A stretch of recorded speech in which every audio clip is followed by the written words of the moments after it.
Hello दोस्तों, स्वागत है आप सभी का हमारे चैनल यूपी एग्ज़ाम क्विज़र में। दोस्तों, आज के वीडियो में हम 2 सितंबर से संबंधित उत्तर प्रदेश के सभी एग्ज़ाम्स के लिए मोस्ट इंपॉर्टेंट करंट अफेयर के क्वेश्चंस को डिस्कस करेंगे और हर एक क्वेश्चन से रिलेटेड आपको फैक्ट भी बताएंगे। और वीडियो के अंत में हम आपसे क्वेश्चन भी पूछेंगे जिसका जवाब आपको कमेंट बॉक्स में देना है। और अगर आपको इसकी PDF डाउनलोड करनी है तो इसकी PDF आप हमारे टेलीग्राम ग्रुप से डाउनलोड कर सकते हैं। टेलीग्राम ग्रुप की लिंक आपको वीडियो के डिस्क्रिप्शन में मिल जाएगी। और दोस्तों, ये जो Uttar Pradesh daily current affair का वीडियो है ये यूपी के सभी कॉम्पिटिटिव एग्जाम्स के लिए मोस्ट इंपॉर्टेंट है। जैसे यूपी PSC है, RO ARO है, उत्तर प्रदेश शिक्षक भर्ती है यानी सुपर टेट, इसके अलावा यूपी SI, यूपी कांस्टेबल, यानी उत्तर प्रदेश के जितने भी कॉम्पिटिटिव एग्जाम्स हैं सभी के लिए मोस्ट इंपॉर्टेंट है। तो अगर आप उत्तर प्रदेश की किसी भी एग्जाम्स की तैयारी कर रहे हैं तो इस वीडियो को रेगुलर जरूर देखें। तो चलिए शुरू करते हैं। दोस्तों, वीडियो स्टार्ट करने से पहले उत्तर प्रदेश के कुछ प्रमुख महोत्सव हैं तो उनको जो है हम रिवाइज करते हैं। तो आयुर्वेद महोत्सव ये झांसी से संबंधित है, आगरा महोत्सव आगरा से है, बिठूर गंगा महोत्सव कानपुर से संबंधित है, वरुणा महोत्सव वाराणसी से संबंधित है, कजली महोत्सव महोबा से संबंधित है, होली का महोत्सव ये मथुरा से संबंधित है, और जो त्रिवेणी महोत्सव है ये इलाहाबाद यानी कि प्रयागराज, याद रखेंगे प्रयागराज से ये संबंधित है। और अगला जो है गंगा महोत्सव ये वाराणसी से संबंधित है, वाराणसी पर्यटन उत्सव ये भी वाराणसी से संबंधित है, और लखनऊ महोत्सव ये लखनऊ से संबंधित है। तो ये प्रमुख कुछ महोत्सव हैं, इनमें से ये आपको अच्छे से याद रखनी है। जैसे बिठूर हो गया, वरुणा हो गया, कजली हो गया, और होली हो गया, त्रिवेणी हो गया। तो ये जो है काफ़ी इंपॉर्टेंट है। बाकी जो ये आपका आयुर्वेद ये भी है, और जो आगरा है और आपका वाराणसी लखनऊ ये तो नाम से ही आप इसको जो है याद रख सकेंगे। तो सभी इंपॉर्टेंट है, याद रखें इनको। तो चलिए शुरू करते हैं करंट अफेयर्स का सेशन। आज का सेशन शुरू करने से पहले हम कल के क्वेश्चंस का रिवीजन करेंगे। कल का पहला क्वेश्चन है, हाल ही में यूपीडा के CEO अवनीश अवस्थी के सेवानिवृत्ति के बाद कार्यभार किसे सौंपा गया। तो यूपीडा के जो CEO थे अवनीश अवस्थी वो जो है रिटायरमेंट उनका हो चुका है, और उनका जो कार्यभार है वो संजय प्रसाद को सौंपा गया है।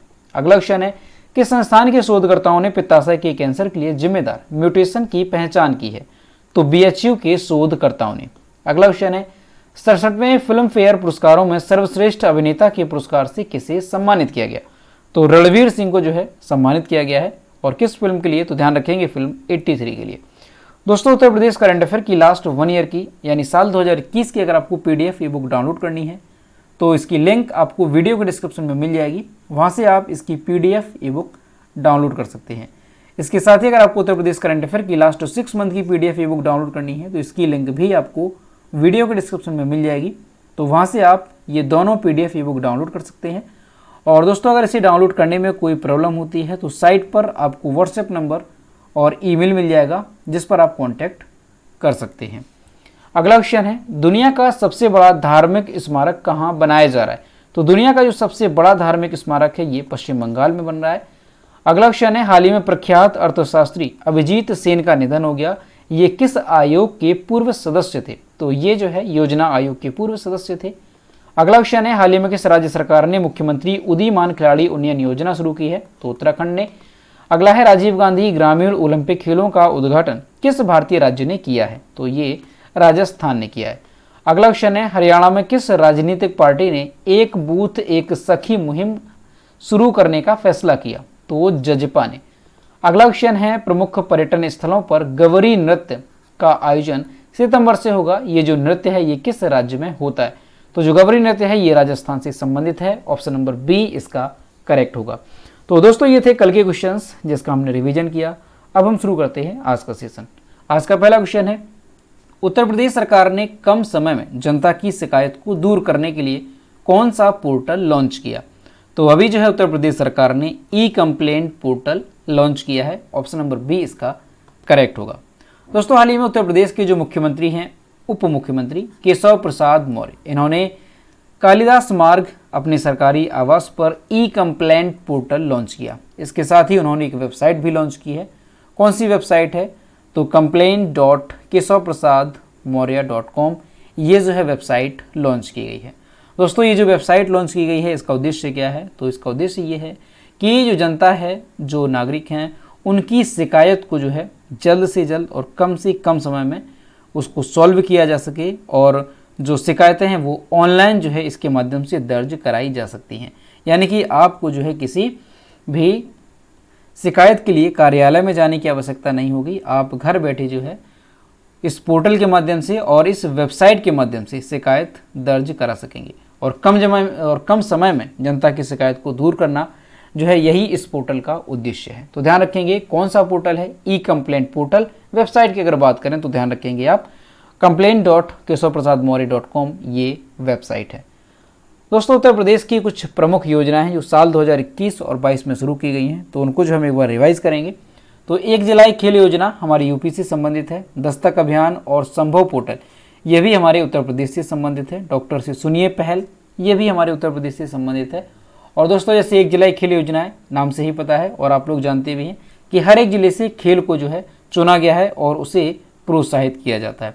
इसी तरह से जो दस्तक अभियान है इसका भी क्या है, संचारी रोगों से लोगों को जागरूक करना इसका उद्देश्य है। डॉक्टर से सुनिए पहल इसका भी उद्देश्य यही है, जो संचारी रोग हैं उनके बारे में लोगों को जागरूकता देना इसका उद्देश्य है।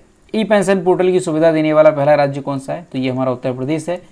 और अगला है कि मुख्यमंत्री नगर सृजन योजना ये भी हमारे उत्तर प्रदेश से संबंधित है। और दोस्तों इसका उद्देश्य क्या है, तो जो नवनिर्मित नगरीय क्षेत्र हैं, नगरीय निकाय हैं, उनमें जो है मूलभूत सुविधाएं उपलब्ध कराना इस योजना का उद्देश्य था। एक तहसील एक उत्पाद योजना हाल ही में हमारे प्रदेश में शुरू की गई है और इसका उद्देश्य क्या है, तो एक जिला एक योजना की तर्ज पर ही इसे शुरू किया गया और इसमें क्या है, हर एक तहसील पर एक उत्पाद को चुना जाएगा। कर्मचारी कैशलेस चिकित्सा योजना यूपी से संबंधित है और मुख्यमंत्री मेधावी छात्रवृत्ति योजना ये भी हमारे उत्तर प्रदेश से संबंधित है। तो ये प्रमुख योजनाएं हैं जो साल 2021 और 2022 में शुरू की गई हैं, सभी के सभी मोस्ट इंपॉर्टेंट हैं। अगला क्वेश्चन है, हाल ही में किस राज्य सरकार ने 8 तीर्थ स्थानों और 11 स्वतंत्रता सेनानियों के नाम पर बस सेवा शुरू करने का निर्णय लिया? इसका जो करेक्ट आंसर है वो है option number B, Uttar Pradesh सरकार ने। दोस्तों उत्तर प्रदेश सरकार ने 8 तीर्थ स्थानों और 11 स्वतंत्रता सेनानियों के नाम पर बस सेवा शुरू करने का निर्णय लिया है। अब दोस्तों ये जो 8 तीर्थ स्थान हैं इनकी अगर हम बात करें कि कौन कौन से तीर्थ स्थान हैं, तो अयोध्या के लिए अयोध्या धाम सर्विस के नाम से बस जो है संचालित की जाएगी। मिर्ज़ापुर के लिए विंध्यवासिनी के नाम से, प्रयागराज के लिए संगम तीर्थ सर्विस के नाम से, वाराणसी के लिए काशी विश्वनाथ सर्विस के नाम से ये जो बसें हैं वो संचालित की जाएंगी। इसके अलावा अगर हम देखें तो मथुरा के लिए गोकुल धाम सेवा, वृंदावन धाम सेवा और गोवर्धन धाम सेवा और गोरखपुर के लिए गोरख धाम सेवा की शुरुआत जो है की जाएगी। तो ये जो है कुल मिलाकर के 8 तीर्थ स्थानों हैं जहाँ पर ये तीर्थ स्थानों पर जो है बसें संचालित की जाएंगी 8 तीर्थ स्थानों के नाम पर। वहीं दोस्तों अगर स्वतंत्रता सेनानियों की अगर हम बात करें तो जो 11 स्वतंत्रता सेनानी हैं वो कौन कौन से हैं जिनके नाम पर बस सेवाएं शुरू की जाएंगी? तो नाम यहाँ पर आप देखेंगे, मेरठ के कदम सिंह हैं, मथुरा के देवी सिंह है, कानपुर के तात्या टोपे और नाना साहेब, और झांसी की रानी लक्ष्मीबाई, मंगल पांडे, चंद्रशेखर आज़ाद, बिस्मिल, अशफाक उल्ला खां, भगत सिंह और चित्तू पांडे के नाम शामिल हैं। ये 11 स्वतंत्रता सेनानी हैं जिनके नाम पर जो है बसें संचालित की जाएंगी हमारे प्रदेश में। तो ध्यान रखेंगे आप 8 तीर्थ स्थानों के नाम पर और 11 स्वतंत्रता सेनानियों के नाम पर हमारे प्रदेश में बसें शुरू की जाएंगी। अगला क्वेश्चन है, हाल ही में जल शक्ति मंत्री स्वतंत्र देव सिंह ने राज्य में कहां पर प्लास्टिक मुक्ति स्वच्छता अभियान शुरू किया? तो ये जो अभियान है ये शुरू किया गया है वाराणसी में। ऑप्शन नंबर सी इसका करेक्ट होगा। दोस्तों हाल ही में जो जल शक्ति मंत्री हैं स्वतंत्र देव सिंह, उन्होंने वाराणसी में प्लास्टिक मुक्ति और स्वच्छता अभियान की शुरुआत की है। तो ध्यान रखेंगे अगर पूछा जाता है कि जल शक्ति मंत्री स्वतंत्र देव सिंह ने कहां पर प्लास्टिक मुक्ति और स्वच्छता अभियान की शुरुआत की है, तो ये जो है वाराणसी में शुरुआत की गई है। दोस्तों वाराणसी से याद रखेंगे वाराणसी का 1 डिस्ट्रिक्ट 1 प्रोडक्ट क्या है, तो बनारसी रेशम साड़ी वाराणसी का 1 डिस्ट्रिक्ट 1 प्रोडक्ट है। और दोस्तों एक और आपको याद रखना है कि जो बनारस की लाल मिर्च है उसको भी जो है ODOP के तहत शामिल करने की घोषणा की गई है। अगला क्वेश्चन है, हाल ही में देश का पहला वर्चुअल स्कूल कहाँ लॉन्च किया गया? इसका जो करेक्ट आंसर है वो है ऑप्शन नंबर ए, दिल्ली में। दोस्तों दिल्ली के जो मुख्यमंत्री हैं अरविंद केजरीवाल, उन्होंने दिल्ली में देश का पहला वर्चुअल स्कूल लॉन्च किया है। दोस्तों जो केजरीवाल हैं उन्होंने लॉन्च करते समय ये कहा कि हमने हैप्पीनेस क्लासेस, देशभक्ति पाठ्यक्रम और कई विशेष स्कूल शुरू किए और इसके साथ ही ट्रैफिक लाइट पर भीख मांगने वाले जो बच्चे हैं उनके लिए भी आवासीय स्कूल बना रहे हैं, यानी दिल्ली सरकार जो है ऐसी व्यवस्था शुरू कर रही है। दोस्तों, स्पोर्ट यूनिवर्सिटी, स्किल यूनिवर्सिटी की स्थापना की गई दिल्ली में। इसके अलावा आर्मी प्रिपरेटरी स्कूल भी शुरू किया गया और आज देश का पहला वर्चुअल स्कूल जो है दिल्ली में शुरू किया गया है। तो ध्यान रखेंगे, आपका ये मोस्ट इंपॉर्टेंट क्वेश्चन है कि भारत का पहला वर्चुअल स्कूल जो है किस राज्य में या केंद्र शासित प्रदेश में लॉन्च किया गया। तो दिल्ली में जो है देश का पहला वर्चुअल स्कूल लॉन्च किया गया। दोस्तों, वर्चुअल स्कूल का मतलब क्या है? तो वर्चुअल स्कूल ऐसे स्कूल होते हैं जहां पर छात्रों को पूरी तरह से या मुख्य रूप से ऑनलाइन तरीके से पढ़ाया जाता है, यानी कि इंटरनेट के माध्यम से उन्हें जो है पढ़ाया जाता है। और इसी तरह का यानी कि जो ऑनलाइन तरीके का जो देश का पहला वर्चुअल स्कूल है वो दिल्ली में शुरू किया गया है। तो ध्यान रखेंगे आप, काफ़ी इंपॉर्टेंट है। दोस्तों, यहाँ पर दिल्ली की बात है तो दिल्ली के बारे में जानते हैं। तो सबसे पहले मैप में देखेंगे कि दिल्ली है कहाँ पर। तो यहाँ पर आप देख सकते हैं, ये है मैप में दिल्ली। जो दिल्ली है ये किन किन राज्यों की सीमा को साझा करता है? तो उत्तर प्रदेश को टच करता है, इसके अलावा हरियाणा को ये टच करता है।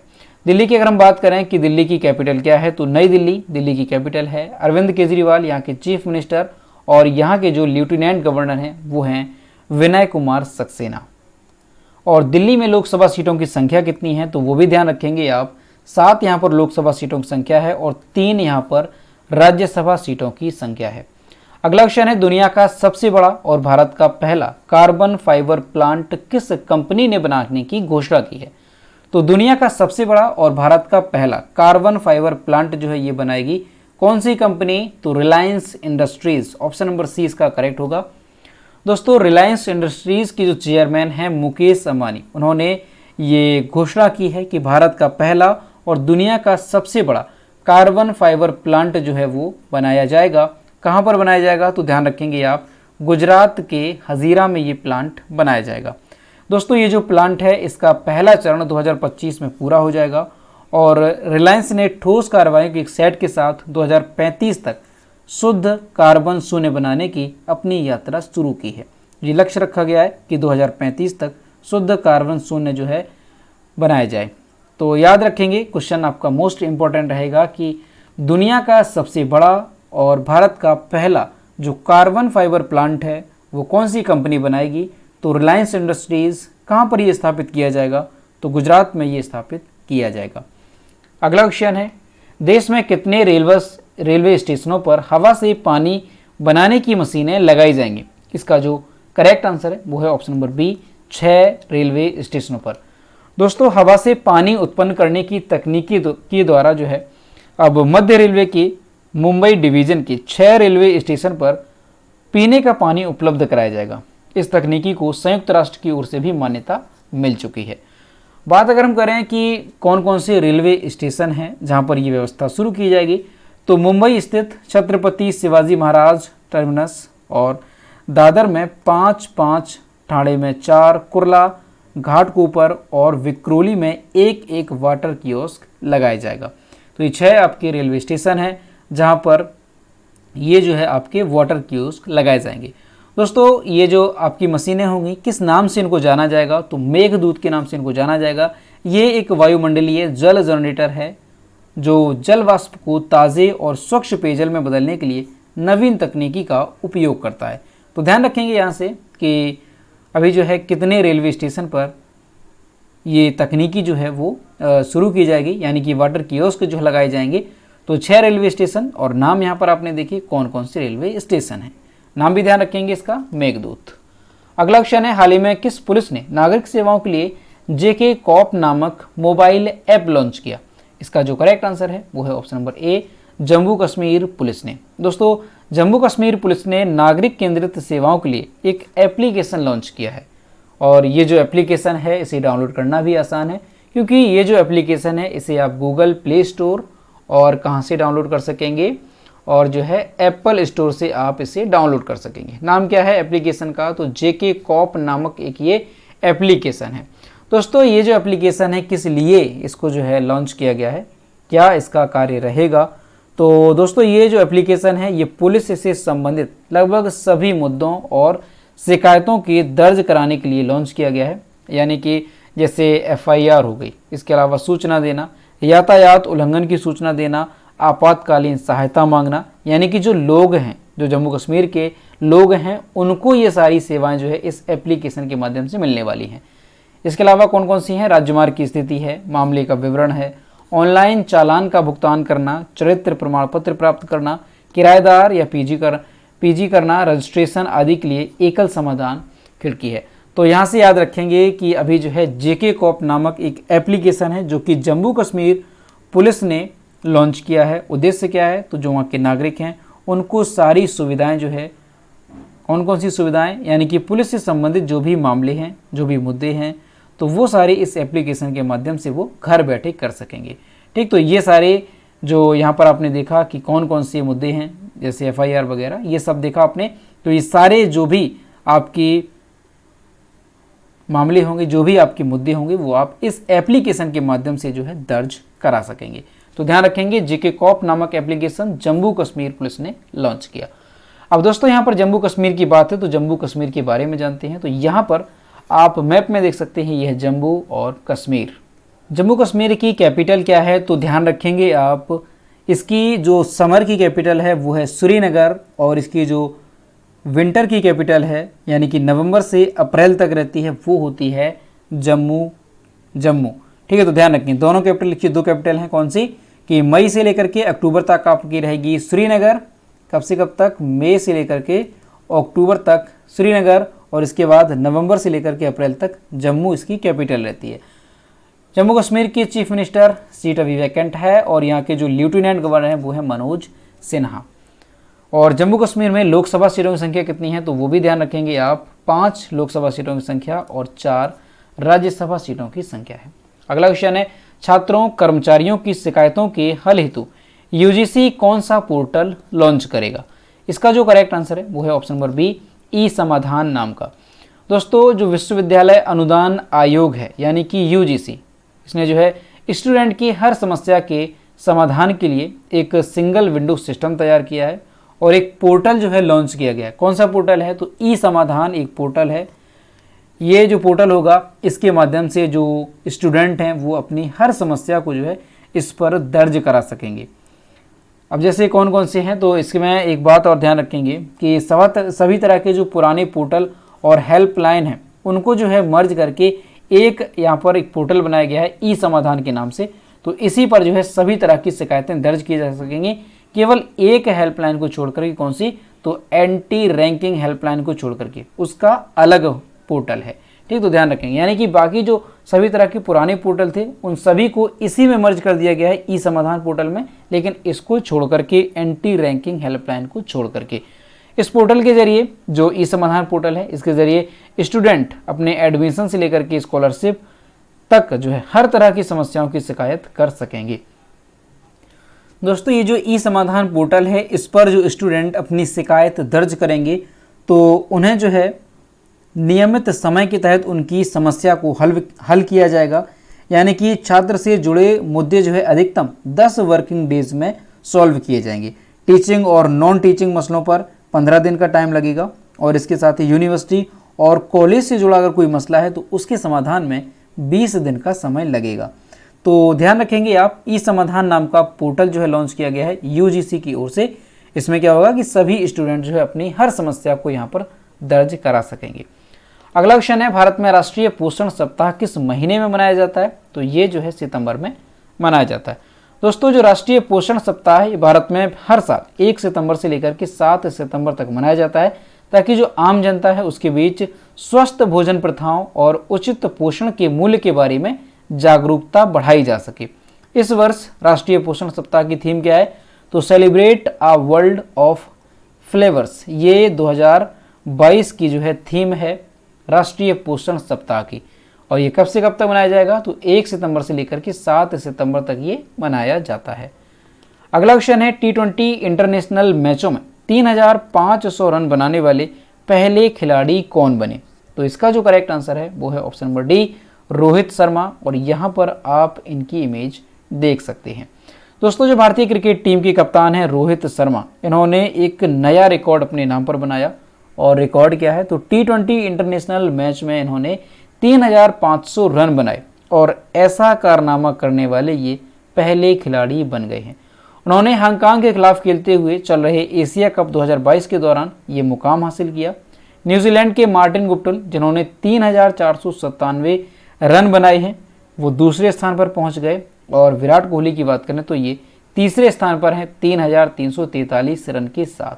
तो ध्यान रखेंगे, आपके लिए मोस्ट इम्पॉर्टेंट रहेगा कि भारतीय क्रिकेट का कौन सा ऐसा खिलाड़ी है जिसने T20 इंटरनेशनल मैच के इतिहास में 3500 रन बनाए और ऐसा करने वाले ये पहले खिलाड़ी बन गए हैं।